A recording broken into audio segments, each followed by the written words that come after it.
Assalamualaikum warahmatullahi wabarakatuh. Di sini saya akan mempresentasikan hasil review jurnal saya yang berjudul Freeze Drying Aplikasi dalam Pengolahan Makanan dan Bioteknologi. Sebelumnya, perkenalkan, nama saya Dikta Anggreni Fauzanah dari kelas 21A2. Berikut merupakan profil jurnal yang saya ambil. Kemudian masuk pada pendahuluan. Telah menjadi rahasia umum bahwa pengolahan dapat mempengaruhi sebagian atau seluruhnya kualitas produk makanan. Berbagai perubahan dapat terjadi pada sifat fisik, kimia, dan biologi pangan selama pengolahan, penyimpanan, dan distribusi. Kriteria kualitas menjadi semakin penting bagi pilihan konsumen. Dengan demikian, produk industri dan kandungan bahan diharapkan menawarkan berbagai sifat yang nyaman dalam bentuk rasa, peningkatan kesehatan, keamanan, dan lain-lain yang sesuai dengan produk segar. Pada saat yang sama, permintaan pasar baru muncul yang dapat menyangkut produk beku kering. Misalnya, buah kering untuk ditambahkan ke jagung, serpih, sereal, batangan, es krim, atau pembuatan kue. Selanjutnya, karakteristik umum. Pengeringan udara menawarkan produk dehidrasi dengan masa simpannya diperpanjang 1 tahun, tetapi kualitas produk yang dikeringkan secara konvensional biasanya berkurang secara drastis dibandingkan dengan bahan makanan asli. Perubahan ini melibatkan perubahan fisik, reaksi kimia, dan efek biokimia. Perubahan fisik meliputi penyusutan, peningkatan atau penurunan prioritas IT, dan penurunan kemampuan untuk meningkat air dan merusak struktur mikroskopis. Freeze drying adalah proses pengeringan di mana pelarut atau biasanya air dikristalisasi pada suhu rendah dan setelah itu disublimasikan dari keadaan padat langsung ke fase uap. Freeze drying telah menjadi salah satu proses terpenting untuk pengawetan bahan biologis yang sensitif terhadap panas.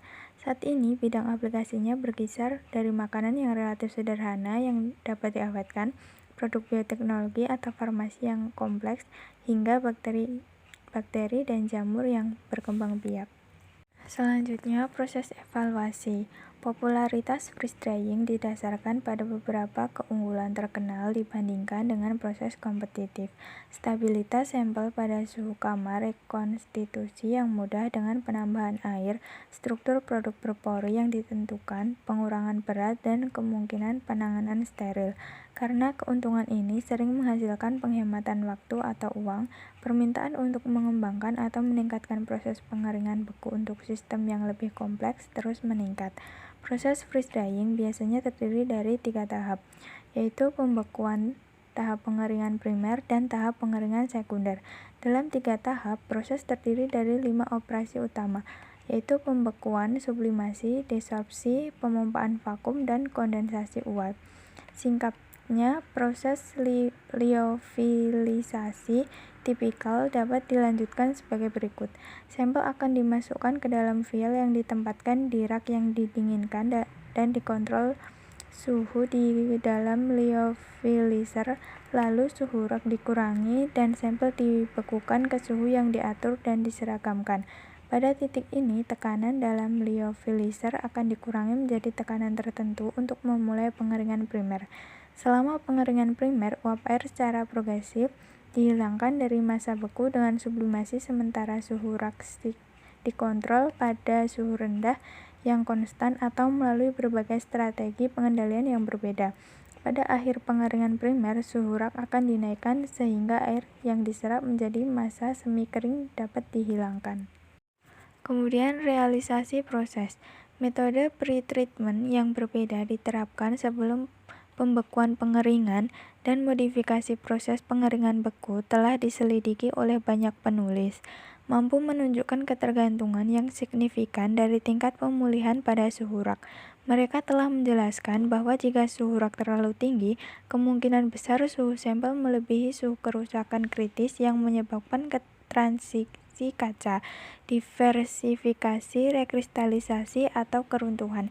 Jika suhu sampel terlalu rendah, gaya penggerak untuk transportasi air tidak cukup tinggi untuk dehidrasi intraseluler yang cukup.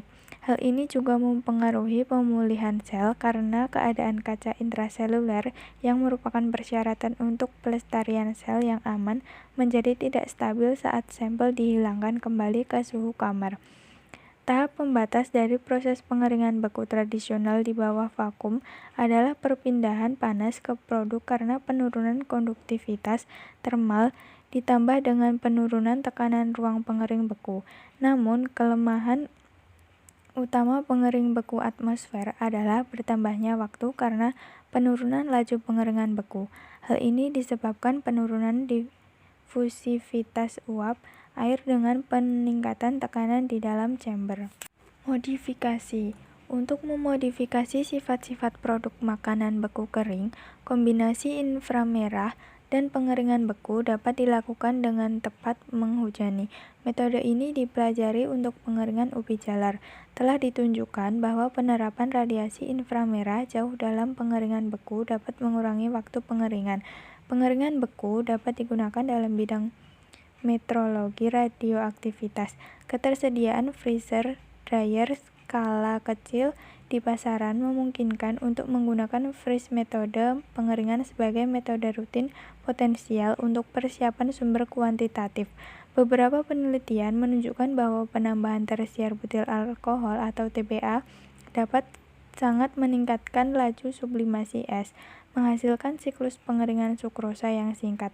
Oleh karena itu, diinginkan untuk mengeringkan liposom menggunakan sistem kosolven atau TBA air jika untuk masalah ekonomi.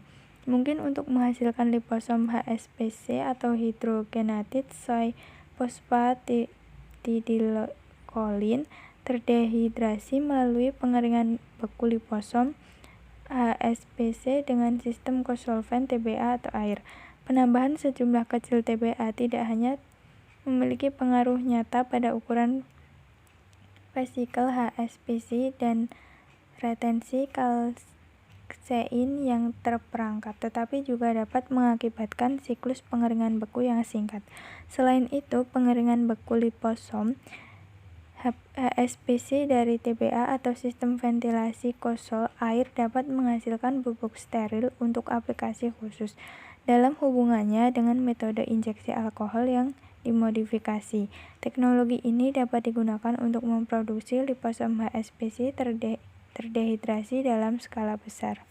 Kesimpulannya, pengeringan beku adalah metode pengeringan khusus yang memungkinkan diperolehnya bahan kering dengan ciri khas bahan beku. Freeze drying digunakan untuk pengawetan yang andal dari berbagai macam produk yang sensitif terhadap panas dan menurut standar keandalan dan kontrol tinggi. Yang paling penting dalam proses ini adalah waktu, suhu, dan tekanan.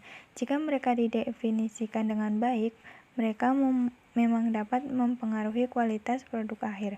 Sayangnya, prioritas tinggi bahan kering memiliki efek negatif pada stabilitas penyimpanan. Jadi, bahan baku perlu disimpan dalam kemasan kedap udara. Solusi teknis baru diterapkan untuk memodifikasi pengeringan beku cas dan membuatnya hemat waktu dan biaya. Misalnya, jika kita mengganti sumber pemanas tradisional dengan radiasi gelombang mikro atau kita menggunakan nozzle semprot di ruang pengering.